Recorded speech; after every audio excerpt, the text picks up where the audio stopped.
Bom dia a todos, bom dia a todas, bom dia para você que nos assiste pela TV UFMA no Maranhão e pela Pop TV em Sobradinho e Porto Alegre. Sejam todos muito bem-vindos e bem-vindas a mais um ICL Mercado Investimentos.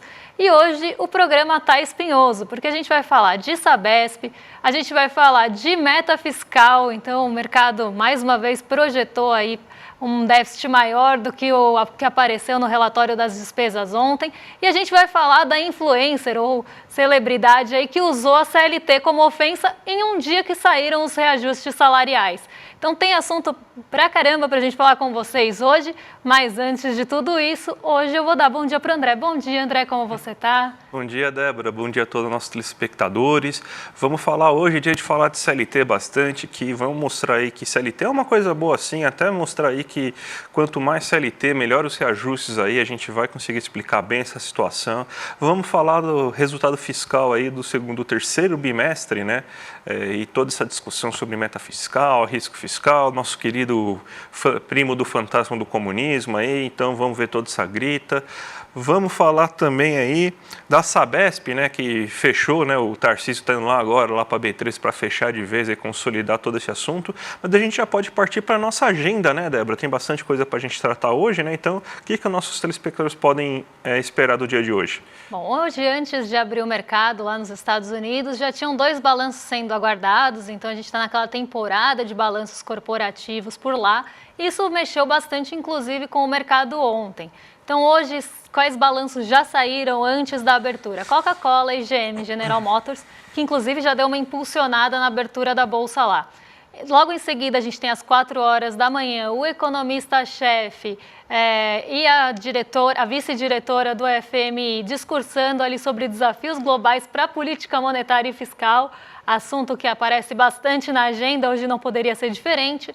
Às 8 horas saiu a sondagem econômica da América Latina do segundo trimestre de 2024, divulgação da FGV, e a gente teve 8 horas da manhã divulgação de política monetária na Turquia. A partir de agora já é uma agenda um pouco mais concomitante aqui com o programa. Então a Comissão Europeia ela vai divulgar o índice de confiança do consumidor de julho, só que dados ainda preliminares, até porque o mês está encaminhando para o final, mas ainda a gente está em julho, então aqui dados preliminares na zona do euro, mas tem outros dados que saem aí durante a tarde. Então a gente tem vendas de moradias usadas de junho nos Estados Unidos. No Japão, saem os dados de PMI, serviços, composto e industrial, então o índice de gerente de compras lá também leitura preliminar de julho, porque estamos aí no mês. E depois do fechamento, a gente tem balanço de 3 empresas sendo divulgados nos Estados Unidos. Então, Alphabet, Tesla e Visa divulgam os seus resultados hoje e continua tendo lá na Suíça a reunião do Conselho Geral da Organização Mundial do Comércio, a OMC. Então, uma agenda até mais enxuta, né, sem muitos indicadores globais, o que deve ficar bastante no radar, pensando em Estados Unidos. São justamente os balanços aí das empresas, principalmente as que ainda vão divulgar os resultados depois do fechamento, e os discursos mais ligados aí à política monetária e também a corrida eleitoral lá está fazendo um barulhinho. Então, isso tudo deve mexer com as expectativas, inclusive aqui para o Brasil. Vamos então agora para as notícias do mundo, né? Vamos começar nosso giro mundial aí com a notícia que a gente sempre sugere para vocês aí, que vai ter balanço de Big Tech no radar, Tesla, Alphabet, então os mercados estão esperando por isso, né? E a China fechou aí meio mista, né? Para variar a palavra que a gente tanto fala aqui, mercados fecham mistos porque faltou ousadia para o Banco Central chinês, Débora? Pois é, o mercado queria mais, o mercado sempre quer mais da China, então eles viram essa desaceleração nos dados recentes e estavam esperando mais ousadia do Banco Central chinês e do governo chinês em relação a estímulos à economia. Então, aquele corte de 0,10% ou de 0,10 ponto percentual, para ser mais exata, na taxa de juros chinesa ontem não animou os mercados. Podia ter potencial para animar os mercados hoje, mas isso não aconteceu. porque o mercado queria mais corte, queria mais estímulo. Então, tudo que é em relação à China, a gente brinca que é ao contrário do que a gente vê nos outros países. Toda essa discussão em relação à política monetária e até a inflação que a gente vê em alguns países, para a China vale o contrário. Então, por lá eles queriam uma aceleração da inflação e queriam um corte maior na taxa de juros para estimular a economia, que mostrou uma desaceleração, principalmente no crescimento, embora ainda tenha sido um crescimento grande, uma desaceleração em relação ao trimestre passado. Então, o mercado realmente queria mais ousadia, acharam que o corte não foi suficiente para estimular a economia que está em desaceleração, segundo o mercado financeiro. Então, por lá, as bolsas reagiram de uma forma mista. Vou colocar aqui na tela para vocês o Xangai Composto, bolsa principal, índice aí da China, que caiu 1,66 hoje, justamente por esse motivo. Claro, tiveram outros setores que acabaram puxando o Xangai Composto para baixo, inclusive de semicondutores, porque também tem um olhar aí como é que vão ser as sanções em relação à distribuição ou acesso da tecnologia avançada para a China na corrida eleitoral, antes dela e dependendo de quem ganhar. Então, o Xangai Composto acabou sofrendo por mais de um motivo, mas foi bem para o terreno negativo e acabou levando parte das bolsas junto com ele. Então, parte das bolsas e a maioria das bolsas hoje acabou indo para o terreno negativo justamente por esse motivo. Parece que faltou ânimo em relação ao mercado financeiro para receber essas notícias, principalmente aí de política monetária e de corte de juros de referência lá na China. Vamos para o Brasilzão agora, que a gente tem boa notícia para você que é CLT principalmente aí, então isso daí não é ofensa para ninguém, tá? Deixar isso bem claro ante tudo, porque a gente tem aí o resultado das negociações salariais em junho e mais de 87% dessas negociações salariais resultaram em reajustes acima da inflação, ou seja, ganhos reais de renda aí para o trabalhador brasileiro. A gente tem aqui um gráfico, inclusive, para mostrar para vocês o que está acontecendo durante esse ano aí nos reajustes. Se a gente for pegar em termos mensais, 87,8% das negociações resultaram em ajustes acima da inflação, enquanto durante o ano, ou seja, de janeiro até agora, em junho, você já teve 86,1% das negociações resultando em reajustes acima da inflação. Dados bem elevados, um resultado muito expressivo, é muita gente ganhando salário acima da inflação. Se a gente vê que igual à inflação, ou seja, quem pelo menos teve um reajuste que igualou a inflação passada e não teve perda salarial real, ou seja, conseguiu manter o seu poder de compra inalterado, são 8,8% dos reajustes que ocorreram em junho e no ano são 10,7% das pessoas aí, dos reajustes que tiveram aí, pelo menos isso. Somente 3,3% e 3,2% no mensal e no anual dos reajustes que aconteceram esse ano ocorreram abaixo da inflação. E a gente vê o quê? Os setores mais sindicalizados, como a organização trabalhista, que trabalham com CLT, são aqueles que têm a melhor média de reajuste salarial, que é, por exemplo, a indústria e os serviços, o setor comercial, que já não tem um reajuste, que já não tem uma organização trabalhista tão forte assim, tem reajustes abaixo aí da média, então eles chegam acima de 80%, mas eles já estavam até em 76, 77 nos últimos meses, deu uma melhoradinha agora. E você também tem uma situação aí que ajuda muito na hora do trabalhador realizar seu pleito, né? Fazer a sua negociação, seu poder de barganha. Por quê? O desemprego está baixo, então é difícil você substituir um trabalhador por outro. Então, mão de obra está cada vez mais escassa no mercado, estão chamando o exército de reserva aí, de desempregados aí, não existe mais assim de forma tão abundante, então é muito difícil você trocar um trabalhador, então às vezes é bem mais vantajoso você ceder à pressão aí dos trabalhadores. Segundo ponto, o salário mínimo acima da inflação força também outras categorias que queiram também igualar e queiram também pelo menos aquele reajuste aí que o salário mínimo está dando, principalmente pessoas que ganham próximo do salário mínimo.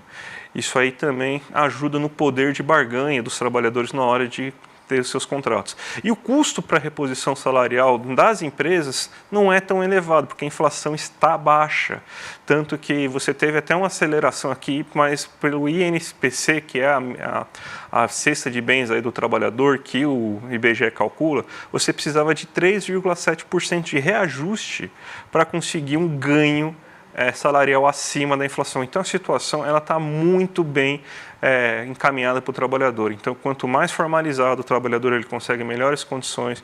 O cenário econômico está permitindo com que o trabalhador tenha também essas vantagens na hora de negociar seus salários. Então, mais um dado aí mostrando aí como que a gente está bem, pelo menos aí no mercado de trabalho brasileiro. Tá para melhorar? Muito, tem muito a melhorar.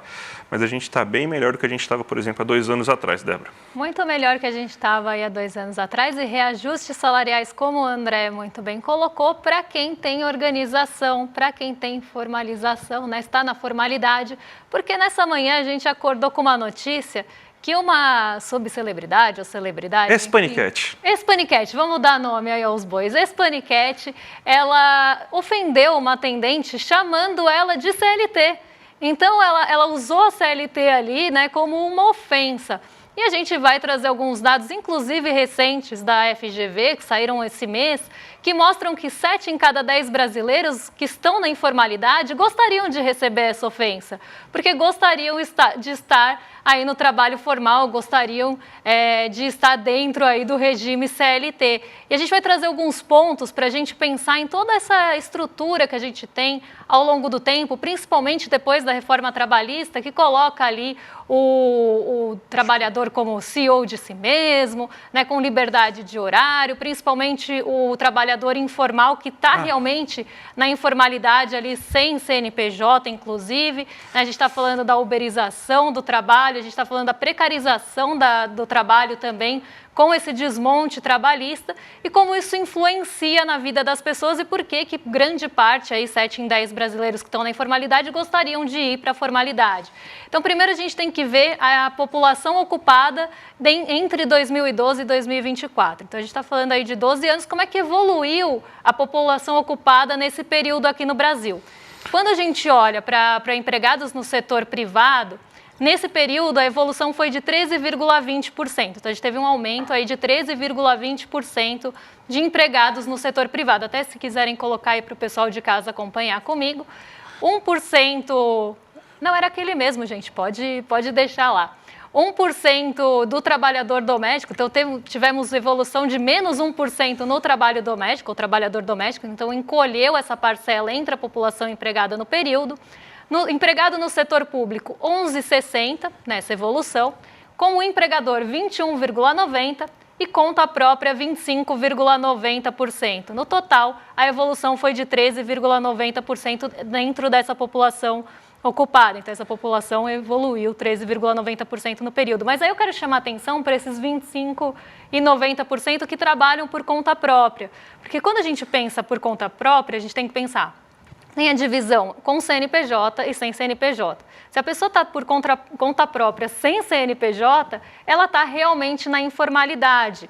E aí tem dados mostrando, né? E aí a gente vê o descolamento dessa subcelebridade, dessa Spanicat com a realidade brasileira, porque ela chama a pessoa ali de CLT tentando ofender, num momento que muitos dos trabalhadores que estão ali por conta própria estão numa situação ali não só de informalidade, ali sem proteções, sem ali algum acesso, alguma proteção. Então vamos pensar um motorista de aplicativo que faz entregas. Se ele sofre um acidente, se acaba danificando a moto dele, se ele não tem vínculo, como é que ele fica se ele não tem vínculo, se ele não contribui, por exemplo, ali para ter as seguranças que um trabalhador teria? Então, ela é totalmente descolada da realidade também, porque ela deve estar pensando naqueles trabalhadores que, enfim, têm um salário muito alto e tem um contrato ali, né, por meio de empresa, mas não é a realidade da maioria dos brasileiros. Inclusive, não é a realidade da maioria dos brasileiros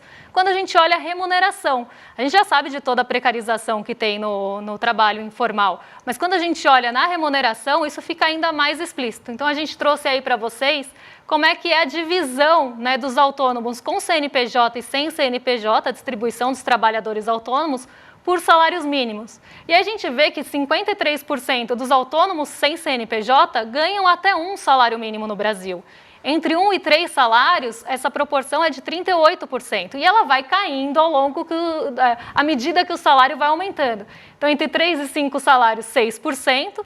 Entre 5 e 10 salários, 2%, e mais de 10 salários, só 1% dos autônomos sem CNPJ tem esse salário. Quando a gente vê com CNPJ, com alguma formalização, dentro ali da faixa de um salário mínimo é menor, então é 16%, fica numa faixa maior entre 1 e 3 salários mínimos, então os autônomos com CNPJ no Brasil ainda ganham entre 1 e 3 salários mínimos, e a pirâmide aí vai caindo também, né? Então é 20% entre 3 e 5, 9% entre 5 e 10, e só 4% dos autônomos com CNPJ ganham mais de 10 salários. Então essa pessoa estava querendo ofender a quem falando que a pessoa era CLT? Né? O que ela estava querendo com isso? E a gente tem que pensar também na construção do pensamento depois desse desmonte, né? A quem favorece desmontar ali a estrutura do trabalhador, né? Desmontar a classe trabalhadora, só para quem explora, né? Porque para quem está ganhando aí pouco e trabalhando muito e sem nenhuma base, sem nenhuma condição ali de ter uma proteção, sem nenhuma condição de se ficar sem o salário, vai ficar sem o salário mesmo. Então, toda essa construção de liberdade de horário, né? Eu faço minha hora, eu sou meu próprio chefe, inclusive isso como um sonho da classe trabalhadora. Eu até comentei lá no Despertar para quem estava, eu fui numa exposição e um dos sonhos da classe trabalhadora era ser o próprio patrão. Era uma exposição que reunia ali sonhos. Então, a gente vê que isso está cada vez mais enraizado na cabeça do brasileiro, mas tem todas essas fragilidades, não só de remuneração, mas de estar à margem ali do mercado de trabalho, na informalidade, e com toda a desproteção, vamos pensar assim, que a pessoa autônoma sem CNPJ vai ter. Então, aqui a gente tem que pensar em toda essa construção realmente que foi feita ao longo desse tempo e como isso está presente, por exemplo, na uberização do trabalho aqui no Brasil. Então, é lamentável essa ofensa, e pelo menos 7 entre 10 brasileiros discordariam, gostariam sim de ser chamados de CLT, ao contrário do que a Panicat está falando aí. Porque assim, tá se criando um mito, né? Isso daí é coisa de internet, aí pessoal que tem que sair um pouco da internet e vir para a realidade aí, que ser CLT é uma coisa ruim, né? Que tem que ser CNPJ, que ser CNPJ que é bom, ser empresário, ser MEI, CEO de si mesmo que é bom, né? Então, gente, menos aí, todo mundo quer ter proteção social, todo mundo quer ter direitos trabalhistas, férias remuneradas, FGTS, garantir a previdência no futuro, então, bem menos aí. Não vamos cair nessa ladainha que, na verdade, a gente já sabe, né? Como quando sempre tem alguma coisa que viraliza na internet aí, é sempre uma meia dúzia aí de coach, de empresário, de playboy, de riquinho aí que está tentando influenciar. E falando nisso, né, um assunto preferido aí de coach, playboy, riquinho, de quem não liga para quem está no andar de baixo aí da economia, né? Vamos falar de arrecadação fiscal, né? Que você tem a divulgação aí do déficit fiscal aí desse terceiro, até agora no acumulado do ano, né? 28,8 bilhões em 2024. Está no limite da receita fiscal. Aí, graças a isso, você vai ter, então, também a divulgação, né? O Haddad já divulgou, né, alguns contingenciamentos importantes aí na casa dos 15 bilhões, aí, baseado no que ele viu aí nesse relatório da Receita Federal, né? Mas a gente teve também um recorde de arrecadação aí nesse momento, justamente porque, né, quem diria, né, que a fórmula mágica de você gastar mais com as pessoas aí, dar dinheiro e renda para as pessoas, ou seja, o gasto está gerando aí retorno, aí, investimento, né? Quem diria que o livrinho do Keynes lá, o multiplicador keynesiano de 36 aí tá certo até hoje, né? E não é aquela conta aí da dona de casa aí que não pode poupar mais do que arrecada, né? Não pode gastar mais do que arrecada, né, Débora? Pois é, esse é um mito que tem bem construído também na cabeça das pessoas, né? Bem enraizado, que a economia de um país é igual à economia de uma casa. Então você tem que ser como uma dona de casa, que também já é bem machista, né? Vamos pensar. Mas você tem que ser ali como uma dona de casa que tem uma arrecadação igual ao seu gasto, não pode ficar devendo. Mas a gente sabe que no caso de um país, a história é muito diferente. E quando você gasta e, por exemplo, aumenta a renda da população, isso reverte como arrecadação, porque a pessoa vai gerar um multiplicador, ela vai gastar, ela vai ter ali com isso também, no final da linha, uma arrecadação para o país. E um ponto bem importante que eu quero ressaltar aqui em relação a essa notícia é que o mercado financeiro estava projetando um déficit maior em 2024, na casa ali dos 32 bilhões. E o déficit anunciado até o momento foi de 28,8. Então, de certa forma, A gente viu o mercado surpreso em relação a isso e também os acenos do governo e do Ministério da Fazenda foram recebidos pelo mercado financeiro, então eles gostaram dessa notícia do corte, na verdade não é corte, mas contingenciamento, parte bloqueio, enfim, dos 15 bilhões, mas tem gente querendo mais, né? Porque uma das casas de análise, o JP Morgan, por exemplo, falou que ainda continua projetando que o Brasil não vai conseguir cumprir a meta de déficit zero nesse ano.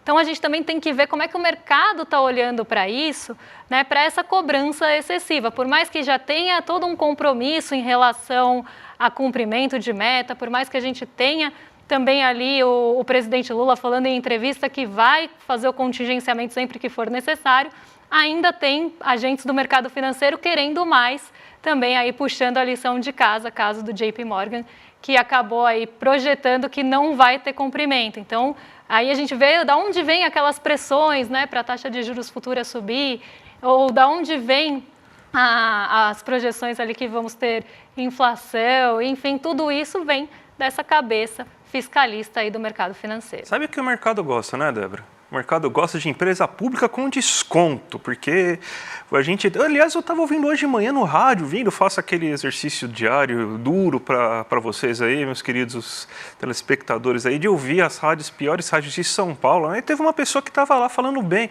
olha só, depois que anunciou a privatização, as ações das empresas subiram 20%.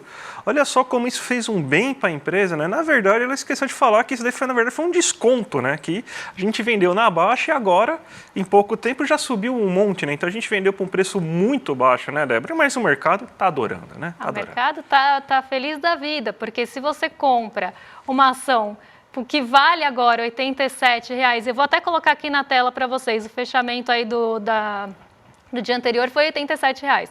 Hoje ela está em 87,06 centavos, está subindo levemente. Até coloquei a Sabesp aqui para deixar de ilustração. Então, se a gente compra alguma coisa por 67 e ela passa a valer muito mais, né, depois da privatização, passa a valer 87, teve aí um ganho de R$ 20 por ação. Né? Não é pouco para quem compra bastante.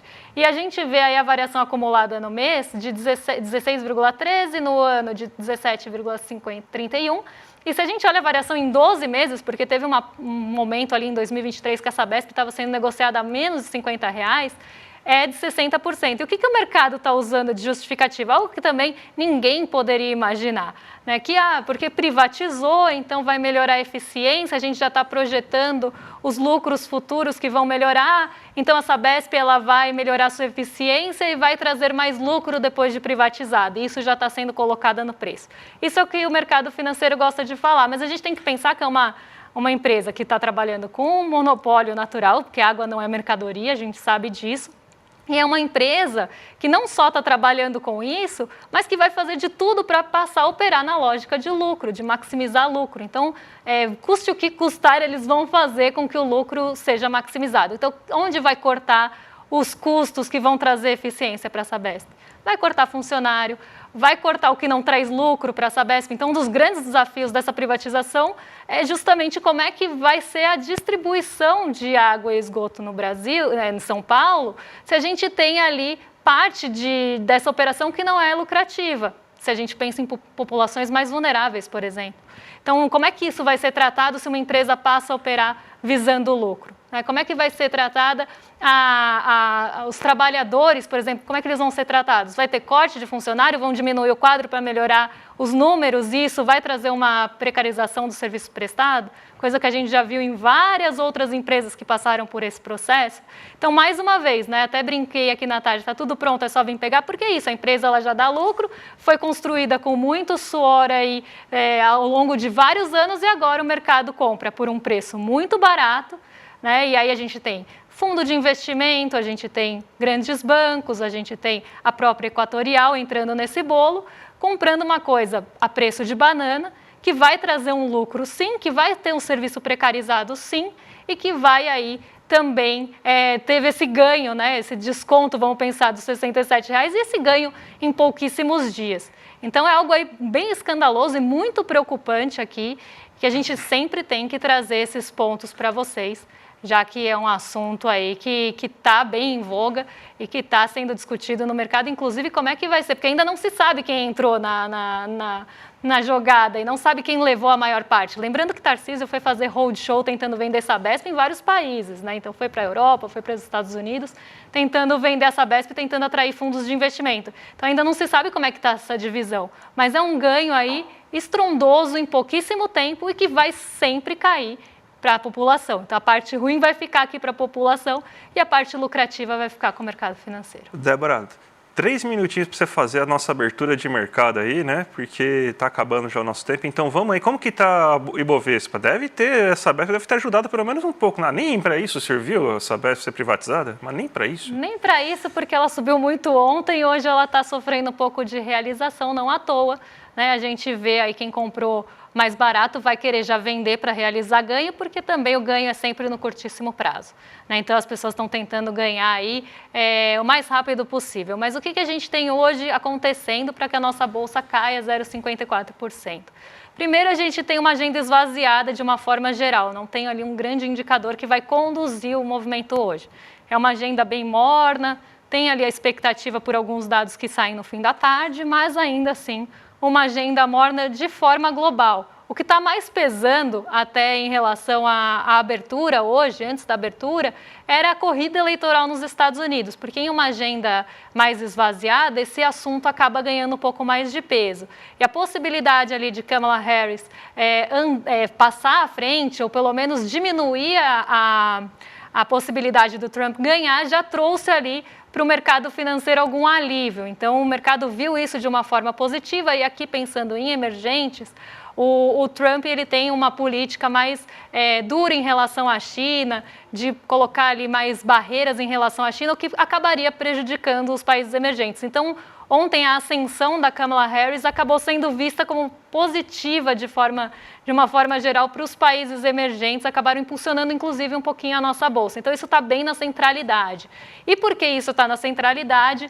A gente tem os títulos do Tesouro de 10 anos, mais uma vez recuando com essa possibilidade dela correr à frente aí a partir de agora, se ela for realmente a candidata aí indicada. Então hoje as Treasuries arrefecem, acompanhando o movimento dos outros dias, mas o nosso DI futuro, ele voltou a subir. Ontem ele recuou, principalmente ali nos vencimentos mais curtos, e hoje ele voltou a subir justamente por esse olhar fiscalista do mercado em relação aí à condução da política fiscal e o cumprimento ou não das metas de déficit zero que a gente já cansou de falar aqui. Então o mercado está com uma lupa em cima disso e vai continuar pressionando. O dólar está bem no 0 a 0, até porque as treasuries elas estão arrefecendo, mas o que não está ali trazendo um apoio nem para dólar e nem para a bolsa é justamente o petróleo Brent e, junto ao petróleo Brent, o minério de ferro, as duas principais commodities aí que dão suporte à nossa bolsa, estão no terreno negativo hoje. Então o petróleo Brent cai quase 1%, e o minério de ferro em Dalian, na China, caiu mais de 3%. Isso tira um suporte, um apoio, um fôlego aí da nossa bolsa e desfavorece o real frente ao dólar.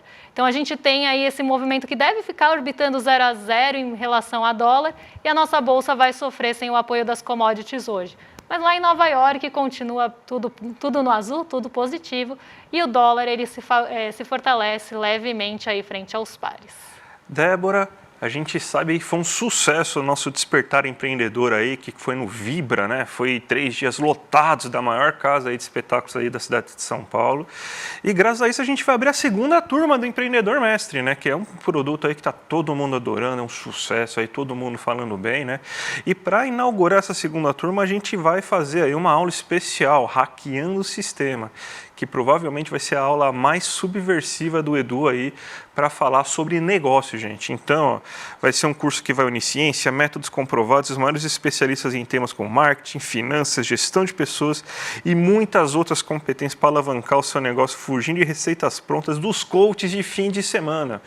Então, gente, se você quer empreender, tá com dúvidas aí, você tá querendo aí entrar nesse mundo, entra com quem você confia, gente. Então, ó, já vamos ver a aula do Edu aí para vocês animarem aí e fazer parte aí também desse time, ó, iclmercado.com.br. Entra aqui no link que aí daqui a 5 dias aí, quando for o dia 28, o sininho toca para vocês e vocês não vão perder a aula. É imperdível, gente.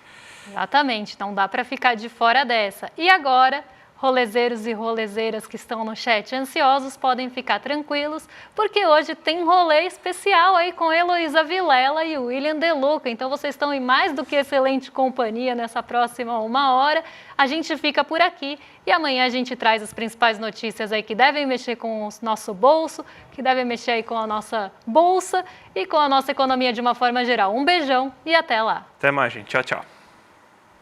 Quer aprender empreendedorismo de verdade? Comigo, com Rafael Donatiello, que é o CEO do ICL, com o Diógenes Luca, com o Rodrigo Mocotó, com a Patrícia Moreira, com a Nina Silva, com o João Paulo Pacífico, com o Ladislau Dalbar, com os maiores professores e professoras do Brasil. Nada de papinho de Instagram que você vai ficar rico da noite pro dia. Ciência de verdade, coisa que você pode aplicar e que dá certo no teu negócio. Notícia boa pra você, a gente vai lançar a 2ª turma do programa Empreendedor Mestre. Primeira turma, um sucesso. Milhares de pessoas se inscreveram e hoje fazem parte da comunidade de negócios Empreendedor Mestre. A aula inaugural da 2ª turma, gratuita, aberta, chama Hackeando o Capitalismo, o título da aula, onde eu ensino todos os conceitos básicos para você poder sair aplicando logo depois da aula. Essa aula inaugural acontece dia 28 de julho, um domingo, às 8 horas da noite. E já manda para todo mundo na sua empresa, para todo mundo na sua família, porque eu acho que todo mundo vai curtir bastante e você vai livrar essa turma desses gurus falsos de internet. Melhor coisa que você vai fazer. Um abraço e a gente se vê dia 28 de julho.